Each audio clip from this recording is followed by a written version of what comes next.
Praise the lord. प्रभु यीशु मसीह के पवित्र नाम में एक बार फिर से आप सबको जय मसीह की। प्रभु की महिमा हो, प्रभु की बड़ाई हो। एक बार फिर से संध्या के समय परमेश्वर ने इस अवसर को दिया कि परमेश्वर के वचन को लेकर के मैं आप लोगों के मध्य में हूँ। प्रभु की महिमा करती हूँ, स्तुति करती हूँ, हमारे जीवनों से निरंतर परमेश्वर की महिमा होने पाए। आज के मनन के लिए जो अध्याय निकाला गया है वो पाया जाता है मत्ती 20 अध्याय का 29 से 34 पद तक। वहाँ दो अंधे व्यक्तियों के विषय में लिखा हुआ है। जब यीशु मसीह यरीहो से निकल कर जा रहे थे और बड़ी भीड़ उनके साथ हो ली थी, तब रास्ते के किनारे में दो अंधे बैठे हुए थे और उन्होंने सुना कि यीशु मसीह वहाँ से जा रहे हैं। तो वो ज़ोर ज़ोर से चिल्लाकर कहने लगे, हे दाऊद के संतान हम पर दया कर, हे दाऊद के संतान हम पर दया कर। तो जो लोग भीड़ में थे वो उन्हें डांट कर चुप रहने के लिए कह रहे थे, शांत होने के लिए कह रहे थे, पर वो और भी ज़ोर ज़ोर से चिल्लाकर कहने लगे, हे दाऊद के संतान हम पर दया कर।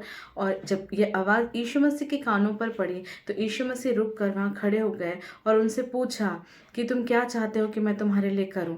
तो वो लोग कहते हैं कि हमारी आंखें खुल जाएं। तब यीशु मसीह उन पर तरस खाकर उनकी आंखों को छूते हैं और वे देखने लगते हैं और वे यीशु मसीह के पीछे हो लेते हैं। हालेलुया। ऐसे ही अपने जीवन में यीशु मसीह ने सचमुच में बहुत सारे आश्चर्य कर्मों को लिखा है, जो कि जिसका वर्णन बाइबल में लिखा गया है, बाइबल में किया गया है। तो वैसे ही परमेश्वर के अनुग्रह को इन दो अंधे भिखारियों ने भी पाया कि यीशु मसीह के उस आगमन के उस बात को सुनकर कि वो उस मार्ग से जा रहा है, सुनकर शांत नहीं रहे प्रियो, वरन उसके नाम की दुहाई दी और उसे पुकार पुकार कर कहा, हे दाऊद के संतान हम पर दया कर। और जब उन्होंने दया मांगी, प्रभु यीशु ने उन पर तरस खाया, उन पर दया की और जो अंधे थे वे देखने लग गए यीशु के छूने से। हालेलुया। आज हमको भी आवश्यकता है कि हम भी परमेश्वर के नाम की दुहाई दें, यीशु मसीह को पुकारें कि हमारी आंखें भी यीशु के नाम से खुल जाएं। हालेलुया। हाँ, हम कई बार ऐसा होता है कि हम देखते हुए भी नहीं देख पाते हैं, हम परमेश्वर के आश्चर्य कर्मों को अपने जीवन में नहीं देख पाते हैं। हम कई बार ऐसी परिस्थिति में रहते हैं कि हम परमेश्वर के उद्धार को, उसके अनुग्रह को, उसकी दया को, उसकी क्षमा को अपने जीवन में नहीं देख पाते हैं और बार बार हम पाप में गिर जाते हैं। पर हमें आज आवश्यकता है कि हम भी यीशु को पुकारें और उससे जब हम उसे पुकारेंगे, जब हमसे प्रसन्न करेंगे, तब वह हमसे कहेगा कि तुम क्या चाहते हो कि मैं तुम्हारे लिए करूं।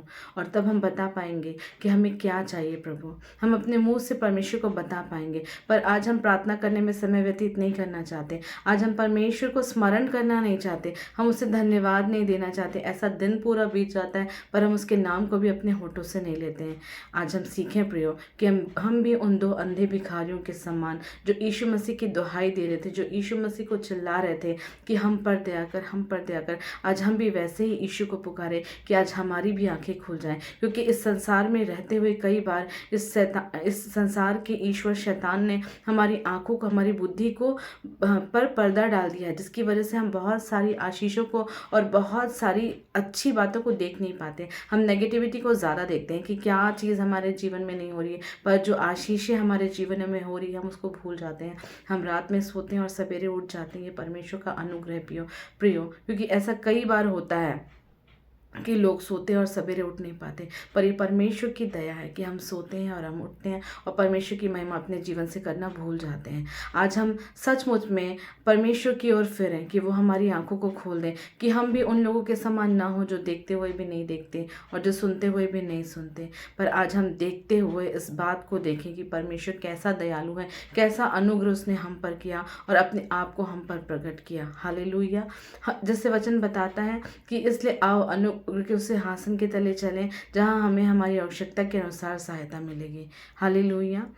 हम भी परमेश्वर के इस अनुग्रह के सिंहासन के तले, क्योंकि वो हमारे मांगने से बढ़कर जानता है कि हमें किस चीज़ की आवश्यकता है और हमें हमारी सहायता आवश्यकता के अनुसार ही मिलेगी। यदि कोई बीमार है, उसे चंगाई चाहिए, तो उसकी आवश्यकता चंगाई है। प्रभु जानता है कि आपको चंगाई चाहिए, पर हमको हियाव करके उस अनुग्रह के सिंहासन के तले जाना है। हमें यीशु मसीह के चरणों के निकट जाकर बैठना है कि वो हमारी आंखों को खोल दे, कि हम भी खड़े खड़े इजरायलियों के समान उसके उद्धार के कार्य को हमारे जीवनों में देखें। जैसा परमेश्वर का वचन बताता है, वह आज कल और युगानों के एक सा परमेश्वर, कभी न बदलने वाला ईश्वर है। जैसे उसने लाल समुद्र को दो भाग किया, वो आज भी वो करने के योग्य है।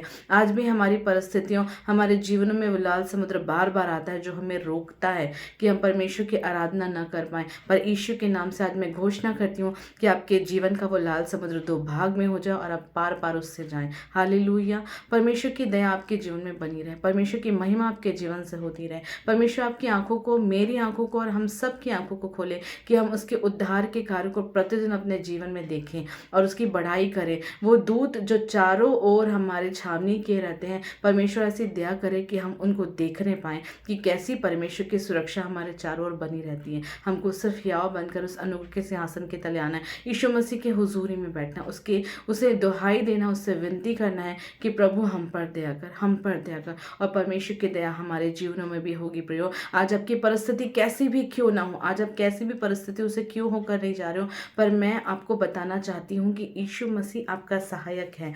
आप उसकी ओर फिर उसके चरणों के निकट आएँ और मैं घोषणा करती हूँ और मैं विश्वास करती हूँ दृढ़ता के साथ कि आपको सहायता मिलेगी। हालेलुया। प्रभु इन वचनों के द्वारा आप सबको आशीष दे। Praise the Lord.